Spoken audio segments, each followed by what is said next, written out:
오늘 우리에게 주시는 하나님의 말씀은 시편 31편 1절에서 8절까지 말씀입니다. 1절 여호와여 내가 주께 피하오니 나를 영원히 부끄럽게 하지 마시고 주의 공의로 나를 건지소서. 내게 귀를 기울여 속히 건지시고 내가 견고한 바위와 구원하는 산성이 되소서. 아멘. 지금 다윗은 하나님께 피하겠다고 고백합니다.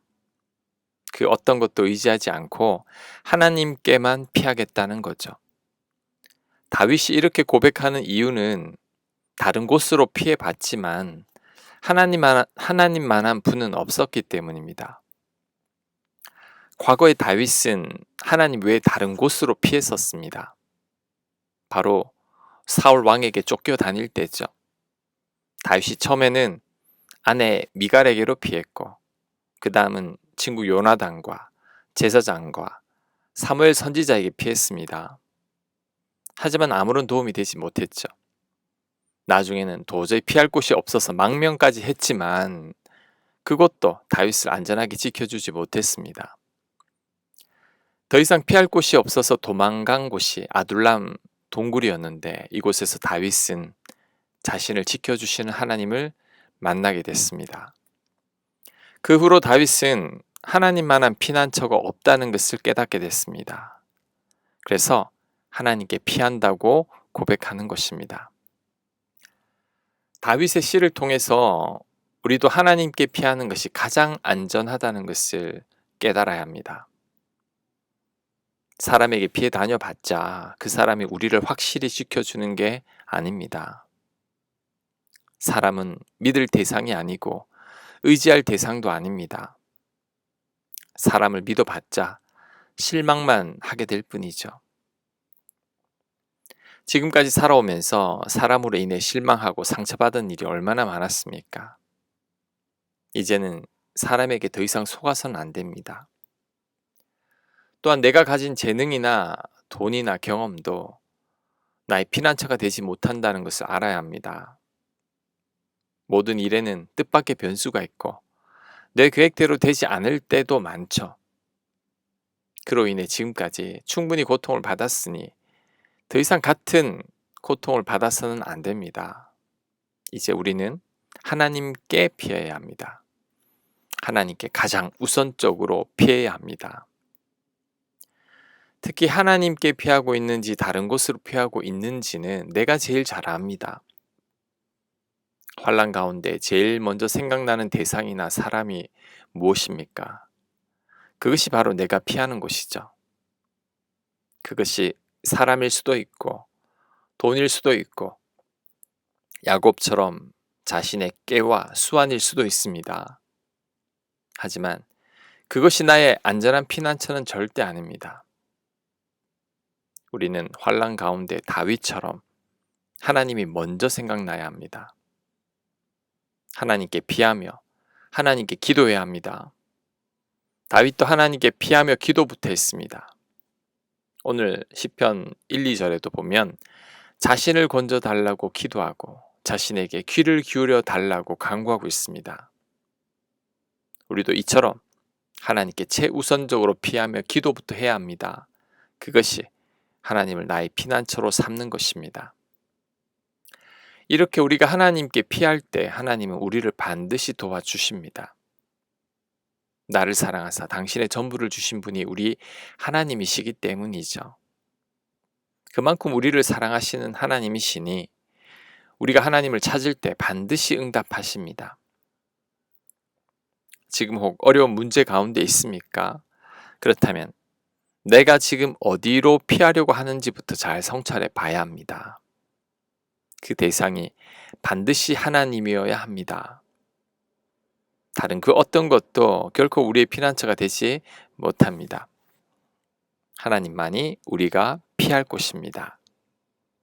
3절 주는 나의 반석과 산성이시니 그러므로 주의 이름을 생각하셔서 나를 인도하시고 지도하소서. 그들이 나를 위하여 비밀이 친 그물에서 빼내소서. 주는 나의 산성이시니이다. 아멘. 이번에는 다윗이 하나님을 반석과 산성이라고 말하고 있습니다. 여기서 반석은 우리가 생각하는 일반적인 큰 바위가 아닙니다. 이스라엘 땅에서 반석은 광야에서 큰 바위들로 구성된 돌 언덕 같은 것입니다. 이 반석에서 적들을 피해서 숨고 적의 공격을 방어하며 낮에는 뜨거운 태양을 피하고 밤에는 안전한 잠자리가 됩니다. 자연적인 요새와 같은 곳이 반석입니다. 또한 산성은 난공불락의 피난처이죠. 산성은 높은 산 위에 위치하고 있기 때문에 적들이 쉽게 공격할 수가 없습니다. 산성으로 피하기만 해도 너무나 안전한 거죠. 다윗은 하나님을 이런 반석과 산성에 비유하고 있습니다. 확실하고 안전하게 피할 수 있는 반석과 산성과 같은 분이 하나님이라는 거죠. 그래서 다윗은 하나님께 피하는 것입니다.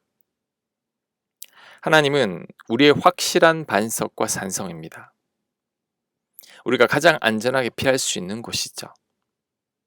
그러니 우리도 하나님을 우리의 반석과 산성으로 삼아서 하나님께로만 피해야 합니다. 그럴 때 다윗을 도운 하나님을 우리도 경험하게 될 줄로 믿습니다. 5절 내가 나의 영을 주의 손에 부탁하나이다. 진리의 하나님 여호와여 나를 속량하셨나이다.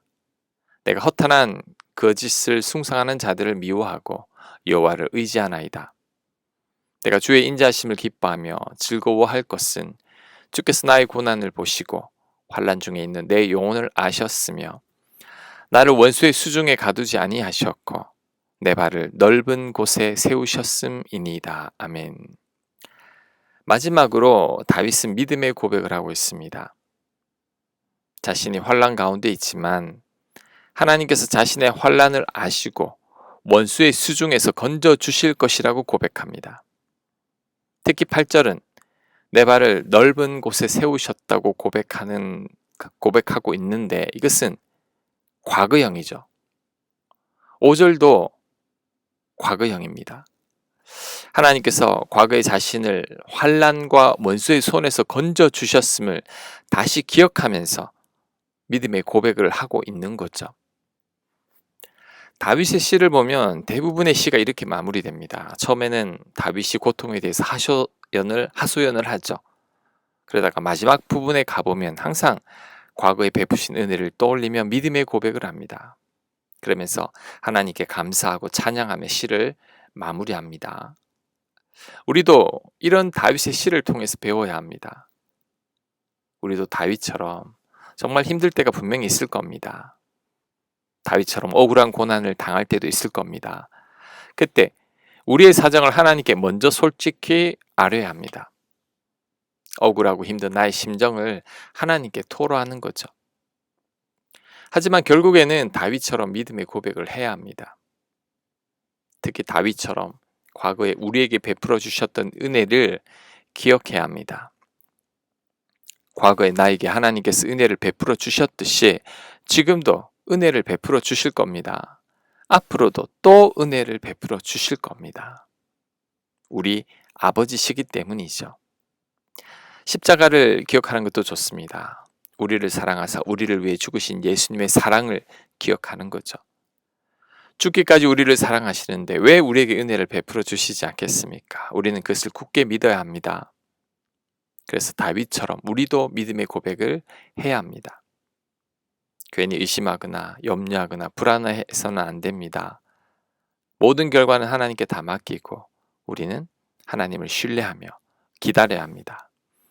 그럴 때 하나님께서 가장 합당하고 가장 적절한 때에 응답하실 겁니다. 다윗은 아무리 힘든 순간을 만나도 마지막에는 오늘 시편처럼 늘 믿음의 고백을 했습니다. 또한 하나님이 이런 다윗을 한 번도 실망시킨 적이 없으셨죠. 그러니 우리도 다윗처럼 믿음의 고백을 해야 합니다. 그럴 때 다윗이 만난 하나님을 우리도 만나게 될 줄로 믿습니다. 아멘. 하나님만이 우리의 피난처가 되게 하옵소서. 그 어떤 것으로도 피하지 않고 오직 하나님만을 신뢰하고 믿고 하나님께 피하며 하나님만을 나의 피난처로 삼는 저희들 되도록 역사하여 주시옵소서. 이 모든 말씀 예수님 이름으로 기도합니다. 아멘.